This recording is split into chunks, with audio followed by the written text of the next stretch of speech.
Hey everybody, Pastor Matt here as we continue in our series on Revelation. I just want to welcome you. If you're watching on TV or online, thanks for joining us. If you are at Surprise Church Bismarck on Sunday morning watching, sorry I couldn't be there with you today. This is kind of my wife and my last travel weekend of the year. We're out spending some time celebrating a birthday with family out of town, but really thankful to be able to be with you through this media to talk about the important message that God has for us today. If you're a guest, online or in person, I just want to welcome you. We are so glad that you're here. We're so glad that you're listening today. Your presence really matters to us. We're a church that leaves the building. We're a church that loves making a difference in our city. And yet your being here today is such a treasure to us. We hope that you experience something. Our goal for you, if you're new, if you're a first-time visitor, a first-time watcher, listener, our goal is that you'll experience something today that pleasantly surprises you, that allows your next week to go differently and better because of what you heard, and that you're able to put it to use in your life. So I'm excited for you all to hear and experience this message today from the book of Revelation. It's powerful. Thanks for being here. God bless you, and I'll see you back here next week.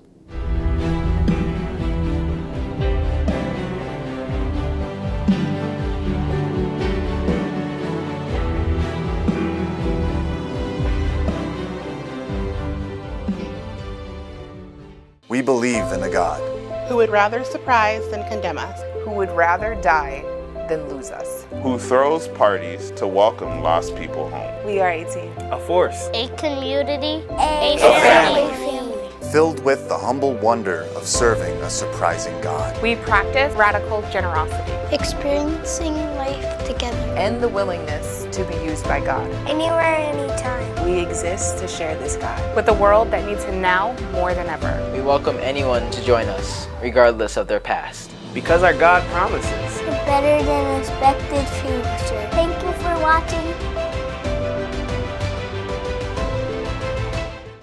Good morning, everyone. Pastor Matt here from NISC in Mandan, where our staff is doing our annual staff retreat. We're hugely grateful to our hosts here, NISC, for allowing us to use their space. And I'm just taking some time to film this message with you this week. And I love whiteboards, so who knows? We'll see what I'm drawing by the time we're done here. Great to be with you. I'm wearing a little ode to my Minnesota Vikings after a big win this last week over the San Francisco 49ers. So not gloating, I'm just wearing the spoils of victory for all of you. So just keep the Vikings in prayer this year if you don't mind. I'd like them to do as well as possible. I've been cheering for them since I was a kid, and they could just really use your prayers. All right, we are starting out this week. Make sure you follow the text prompts at the bottom of the screen to get connected, to get involved, to get our app, stay in touch, stay connected. Also want to talk about Generosity Party. We are sharing resources every single week on our Generosity page and through other channels to help you steward your finances and manage them for God. Our goal is your joy. Our goal is not to get, but to give to you as maximum amount of joy as possible.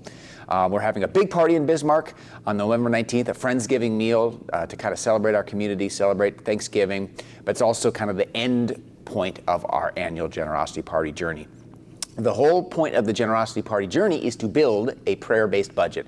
You can go to this webpage and use the prayer-based budget tool template where you are guided in prayer to create a budget. It just does all the calculations for you, and just have some fun doing this. If you budget on your own, or if you budget with your significant other, or even your family, you want to be involved.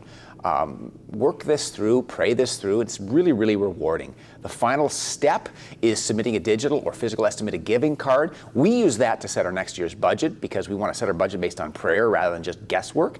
But it's also a celebration point for folks who have walked this journey, asked God to lead them in their stewardship of how much are you calling me to give, save, and spend this next year? And we want to provide a platform for you to celebrate that and to make note of that. And so you'll be submitting, you can use a digital link at this website, or you can use a physical card on Sunday. This year we're going to give a t-shirt, and here's the look of the t-shirt, Prayed Up All In, for folks who join us on this journey this year. It's our way of saying thank you and celebrating together. And let's just see this as a celebration. We want to honor the fact that most people don't pray about their finances and struggle financially. And yet when we invite God to lead us and we ask for his leadership in this important, sensitive area that Jesus talked a lot about, we find that God is trustworthy and he blesses us. And then we want to trust him in other areas.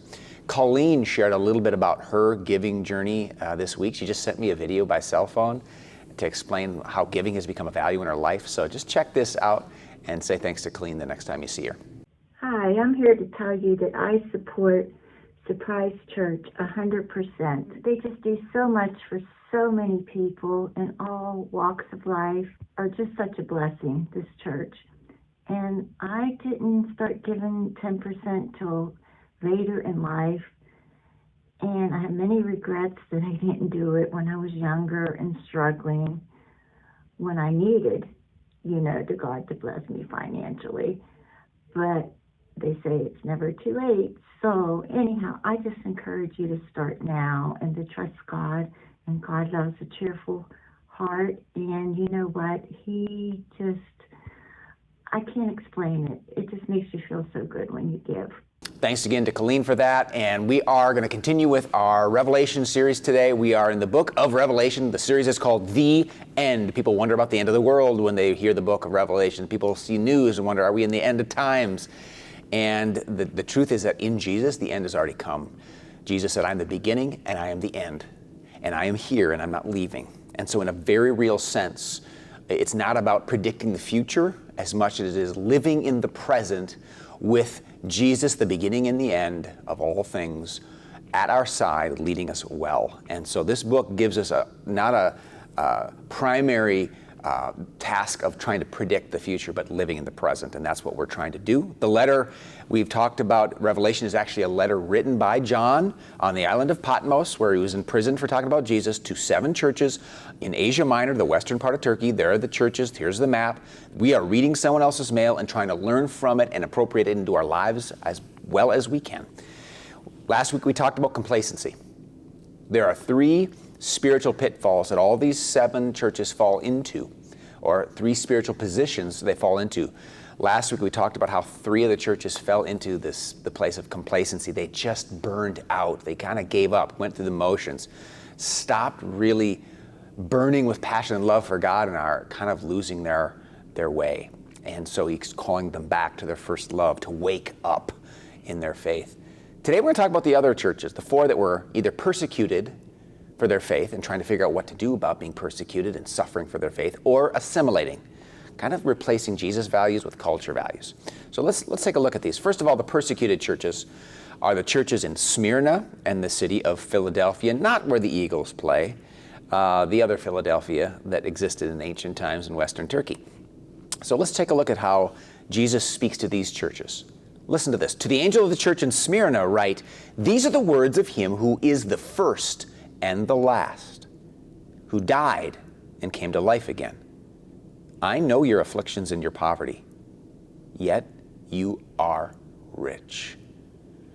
Do not be afraid of what you are to suffer. I tell you, the devil will put some of you in prison to test you, and you will suffer persecution for 10 days. Be faithful, even to the point of death, and I will give you life as your victor's crown. My childhood dentist was found one morning after having a heart attack. In his pocket was a simple white little piece of scratch paper with those words scribbled on it, be faithful unto death, and I will give you the crown of life. Those powerful words were spoken to a church who was being hunted and harmed and hurt for their faith in Christ. They were disruptive to their local community. They didn't participate in civic religious festivals in the same way. They didn't say yes to the same things everyone else did. They talked about a God that others necessarily didn't believe in and even like because of the message of that God, and so they were facing hostility. And he tells them not to give up. He says, you may feel poor, but you're rich. You're going to have some suffering. Don't let it dissuade you from following me. Be faithful unto death. Finish the race of life. Cross the finish line. Don't quit early. That's Smyrna. Philadelphia has a similar message. To the angel in the church of Philadelphia write, these are the words of him who is holy and true, who who holds the key of David. What he opens, no one can shut. And what he shuts, no one can open. I know your deeds. See, I've placed before you an open door that no one can shut. I know that you have little strength, yet you have kept my word and have not denied my name. I am coming soon. Hold on to what you have, so that no one will take your crown. The one, and I love there how he says, you have a crown. You don't even know it. You know, Smyrna hears that they're rich, even though they are actually physically poor and persecuted. Here, Philadelphia hears that they have a crown. Don't let anybody take that crown. Verse 12, the one who is victorious, I will make a pillar in the temple of my God. Never again will they leave it. I will write on them the name of my God and the name of the city of my God, the New Jerusalem, which is coming down out of heaven. Watch this, from my God. And I will also write on them my new name. And then verse 13, the same message that is heard by every church that we're going to zero in on today. Whoever has ears, let them hear what the Spirit says to the churches. Did you notice in this passage where heaven is? Sometimes we get stuck reading the Bible or the book of Revelation, and we'll hear an image of heaven, and we'll assume it's a far-off place, and this earth has to go bye-bye, and everything here is a waste of space. Heaven, it sounds like, is coming here. Did you see those words? The New Jerusalem is coming down out of heaven from my God. At the end of the book, we hear the New Jerusalem coming down to earth as a bride adorned for her husband. Jesus, his first sermon is, behold, when he started teaching, the kingdom of heaven has come near. God is invading earth. Light is invading darkness. God is coming here. Christ came here. Christ isn't leaving here. He wants us to be here in a full way because the kingdom of God is coming here. Revelation isn't a book about escaping. Many people think about the rapture. That's a modern Christian term pulled from the book of Thessalonians. Jesus also talked about one being taken and another being left. And so that has been pushed into a theory that has been inserted in the book of Revelation, but there is no such thing as the rapture in the book of Revelation. It does not happen in this book. It is appropriated from other biblical texts and imagery that come from a different context. This book talks about heaven as a place that is coming here. The goal of Revelation isn't to get raptured. The goal of Revelation is to participate in the kingdom of God as it advances. This is not a book about escaping this world. It's a book about God reclaiming this world. And I don't know about you, but I need that because I care about a lot of people in this world. I care about what God's currently doing in this world, and I don't just want it to get flushed down some cosmic toilet. I want God to redeem it and save it and renew it and reconcile it. I love the idea of the kingdom coming here. The gospel is not an escape plan. It's an advancement plan. It's a battle plan. It's a plan to renovate the world.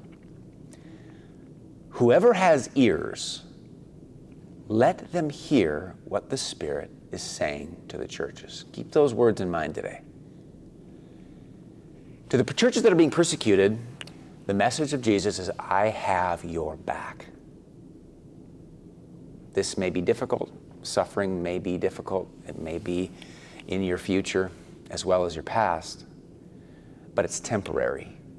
He even listed like a 10-day period, almost as to say, you can number the days that are going to be painful in your life, but they're going to be limited. They're going to end. Even if it's years, it will not have the final say. Suffering doesn't have the final say. Suffering can define in many ways our existence in ways that are difficult. If you're physically impaired in a significant way, if you're medically challenged in some specific ways that impact your daily life, it can have a significant effect on your daily life. However, it doesn't get to define your ultimate destiny and identity.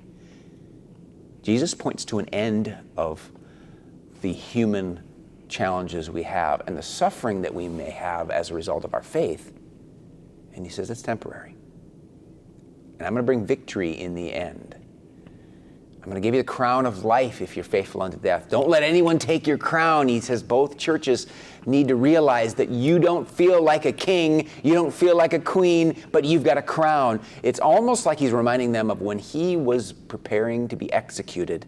They put a crown on his head that didn't really feel like honoring a king, a crown of thorns. They put a robe on his back that didn't really feel like honoring a king. It was a mockery of a king. They didn't realize that they were actually crowning the king of the universe. Jesus died on the cross with a mocking crown on his head. And he tells people who are being persecuted as he was, don't let them take your crown. They can't take it from you. You can give it away. Don't give it away. Don't give up. Don't give up. But listen to what the Spirit's saying. Now, those churches are being persecuted. Jesus has a special place in his heart because he was persecuted unto death. He has a special place in his heart when our faith causes a kind of tension that puts us in a situation where you're feeling pressured or persecuted. If you suffer for your faith, Scripture says there's great honor and even joy in that because it's a sign that you're carrying God's treasure in your life. It's a sign that you're actually wearing his crown. But when you're in an assimilating situation, he actually wants to call you away from it. He doesn't call them away from suffering, he calls them to endure. But the next two churches, Pergamum and Thyatira, are assimilating cultural values in place of Jesus' values, and he's calling them away from it. I'm just going to take a look at Pergamum just to give you a good example of this. To the angel of the church in Pergamum write, these are the words of him who has the sharp, double-edged sword. I know where you live. You see the tone there? Where Satan has his throne. Yet you remain true to my name. You did not renounce your faith in me, not even in the days of Antipas, my faithful witness, who was put to death in your city where Satan lives. Nevertheless, I have a few things against you. Okay, there's the affirmation. There's always some good he can affirm, but there are some among you who hold to the teaching of Balaam, who taught Balak to entice the Israelites to sin. That's an Old Testament story from the book of Numbers, where a prophet was led into sin. And you can go back and check out that story. He's using it sort of metaphorically to talk about you're following a false teacher. You're following someone who God does not endorse, and their teaching will lead you astray. Likewise, you have also those who hold to the teaching of the Nicolaitans. The Nicolaitans were a sect that was really promoting indulgence, do whatever you feel like doing, to be fully human, and even to have religious experiences. So it's just totally catering to every urge and impulse you have. Repent, therefore, otherwise I will soon come to you and will fight against them with the sword of my mouth. Remember, the sword represents the word of God. He said, I'm not coming to hurt you, I'm coming to fight them, but he's not even coming to harm them, he's coming to speak his words into that community. That's how God does battle, through the power of his word. Then again, whoever has ears, let them hear what the Spirit is saying to the churches. You see, God puts us in communities that are not pure Christian contexts because he wants us to love for him there. He wants us to love, not absorb. Now, relationships are definitely two-way. Like if you want to be a good neighbor, it doesn't just mean going to your neighbor and talking about Jesus. It means going to your neighbor and offering to help. It also means, can I have a cup of sugar? It means have a mutual relationship, an exchange of ideas, listen and learn. That's good. But when we start absorbing values that simply don't square with the faith, that's not good. And he's saying, I want you to love this culture. Listen, learn, and share, but don't absorb values that simply depart from biblical values. Not everything is good. Whether it feels good, sounds good, whether there's a majority of people who buy into it. And they were living in cities where they were a vast minority. There was an incredible amount of pressure to just go with the flow of the parade of their culture, because there were public festivals and things people talked about and gatherings in religious areas. And it was really difficult to separate from all that. He's like, well, I don't want you to be completely separate. I want you to participate and I want you to engage, but in a direction where you're actually sharing God's light, not where you're abandoning what you believe to participate. And there's a huge, huge amount of pressure for us to do that today, to participate in this life and to participate in this world. Sometimes there's this sense of, you can do it if you toe the line of what is acceptable and what most people would say is true. And even if you need to start mouthing values that aren't your own values, or you adopt them to feel like you're just not an outcast. But love says no sometimes. Love says that's not what I believe. Love says that's cool, that's where you're at, let me share where I'm at, and it's not threatened by people existing in different places. Sometimes we assume people will be angry at our faith if we're honest about what we believe, or that we're somehow going to be doing something wrong by talking about us. But you'd be surprised how many people appreciate you being honest about what you value and believe. You'd be surprised. And this reminder says God wants us to love without absorbing. God wants us to share who He is. And it's going to be different.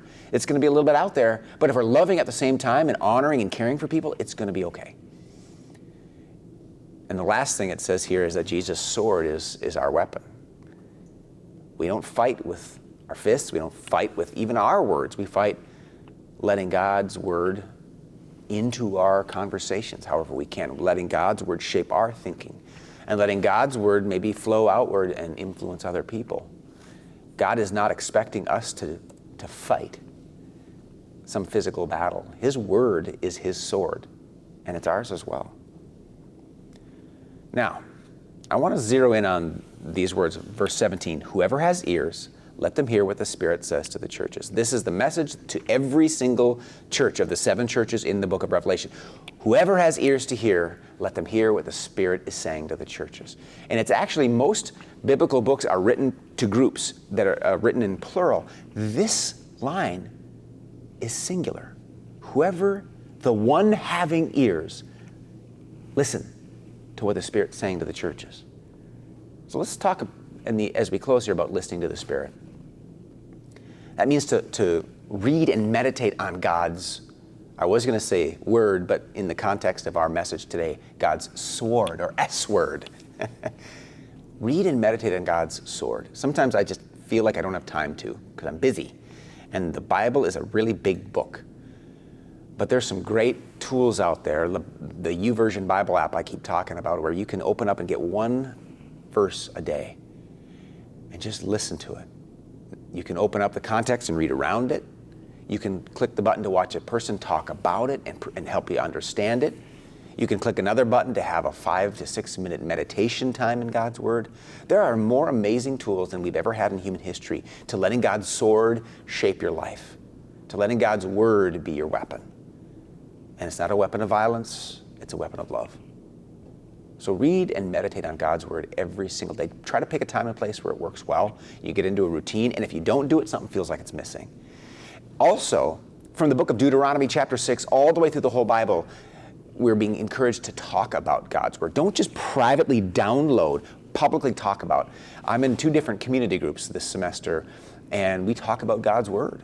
We just try to figure out how it is meant to look in our life. What does it mean to me? How do I understand that? How do I apply that? How do you, and how can I learn from you?